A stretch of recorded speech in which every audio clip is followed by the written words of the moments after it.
Friends అందరికీ నమస్కారం అండి. ఇప్పుడే అందిన వార్త, బ్యాంక్ అకౌంట్ ఉన్న వారందరికీ షాకింగ్ న్యూస్. ఆర్బీఐ అంటూ లేటెస్ట్ అప్డేట్ అయితే రావడం జరిగిందండి.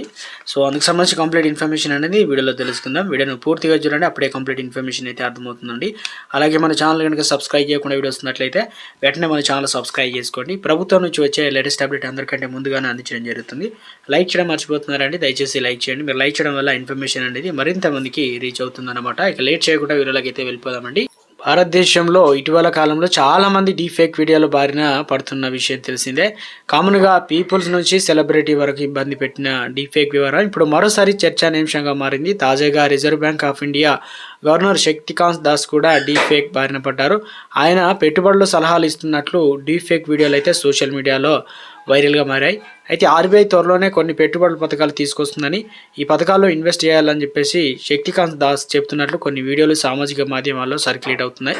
దీంతో ఆర్బీఐ అప్రమత్తమైంది. ఈ వీడియోలకు సంబంధించి ఆర్బీఐ ఎలాంటి సంబంధం లేదని, ఆర్బీఐ ఎప్పుడు ఇలాంటి పెట్టుబడుల వీడియోలు ప్రచారం చేయదని తెలిపింది.